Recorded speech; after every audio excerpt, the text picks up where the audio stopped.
Are you looking for some fun Valentine activities to do with your preschooler? Hi, I'm Christy with Homeschooling in Progress. In this video, I'd like to show you some ideas for some Valentine-themed sensory activities that you can create for your preschooler. Let's go check them out. All right, here's our first sensory bin that we have prepared. This one is really easy. You just use some navy beans from the store. And I found these little heart bowls. They came in a set of 4 at Hobby Lobby. And that's also where I found these red hearts. And then we have these little tongs that we've had for a little while, probably from the dollar store or something like that. They definitely have some tongs, even if they're not the ones with the hands. But this activity is just really simple. The kids can use the tongs to put the hearts inside the bowls. They could use the tongs to pick up the beans and put them in the bowls. Or you could even include a scoop so that they can scoop as well as using the tongs. So really, really simple activity that your kids are really going to enjoy. This is another really fun Valentine-themed bin. For this one, the base is colored rice. It's pink rice and purple rice and then just some regular white rice thrown in. This was actually from one of our Christmas bins that was more of an Advent theme. I had some candles in there with it. So I just always keep the rice that I use or any of the materials that I use, I always keep them in jars or baggies so that I can reuse them. And so this is a great way to recycle the materials, so it's also helps keep the cost down on the bins. And you could just use white rice if you want, or all pink or all red, or whatever color you want. You can kind of accommodate it to how you want. And to dye the rice, it's really easy. You just put like a cup of rice in a baggie and add a few drops of food coloring and a little bit of vinegar, maybe like half a teaspoon to a teaspoon. Shake it all up and then let it set on a plate to dry, and you have some colored rice. Really easy.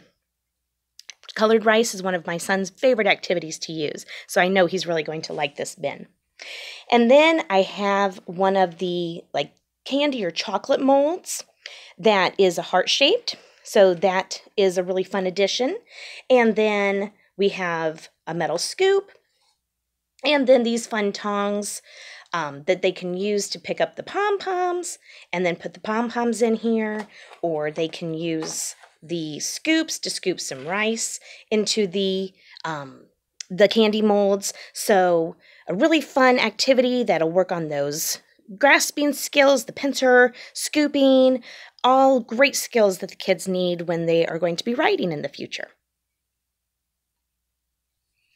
Now, for this next activity, instead of doing a sensory bin, because we already have a couple, I decided to work on some other skills that I wanted my preschooler to learn. And we're going to work on numbers and counting for a little while. He understands, 1, 2, 3, but I'm not so sure if he understands what the number 1 means or what the number 2 means. Or how high he can count. And so this will give me a way to kind of work with him also to work on these skills. So this is a sensory activity that I'm going to kind of work with him on for a while until I see that he kind of has it down. And you really can use anything. These are wool balls that I bought in a big pack. You really could use anything, though. You could use different erasers that are in different fun themes, like if you can find some heart erasers. You could just use pom-poms if you want. Just anything that there's a lot of, so you can use them for counting. And then these hearts I found at Hobby Lobby as well, and I actually found them in their wedding section, so you may not find them in the Valentine section. But I just took a Sharpie and I wrote the numbers 1 through 10 on them. And for this activity, you could, set out a few of the numbers, and then you could have your child, put the number of wool balls down for how many it is. So, if you have the number 1, they can put 1 down. If you have 2, they can put 2 down. And then so you can practice counting them. They can see the numbers and then also understand how many that is. So that's a good visual for them to see what 2 means or what 5 means.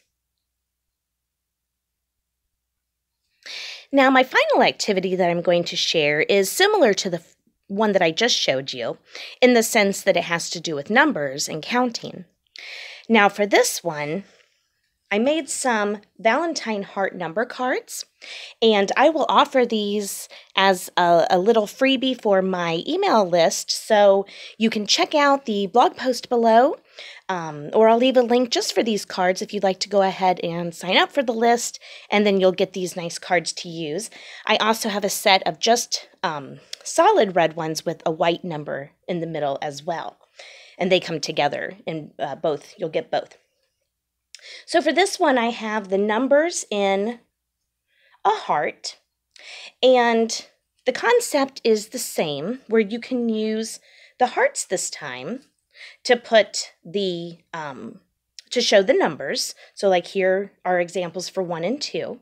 Now, if you wanted to take it a step further, you could also, remember this one that I just showed you, you could take the pieces from this one and you could do further one-to-one correspondence with putting down the one ball on the one red on the one heart. You could put the 2 balls on top of the 2 hearts, and so that's just more understanding of the numbers and number sense. So you can kind of combine those activities as well for another experience.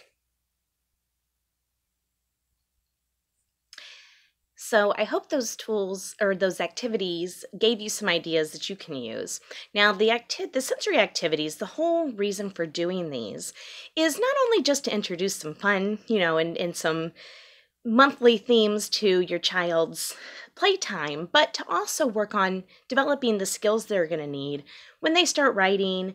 They help with language skills. The counting definitely would help with math skills, and then also even just the pouring and the taking the tongs to use the pom-poms to put them into the candy molds. All of those work on language development, problem solving, and critical thinking, math skills, fine motor skills. So there's a lot of development going on when your kids are just playing with these sensory activities. And I do have another video that you might enjoy on just the whole, reason behind using sensory bins and how to kind of decide what to put in them each month. So you might want to check that out if you're new to sensory bins. Thank you for watching. Happy homeschooling.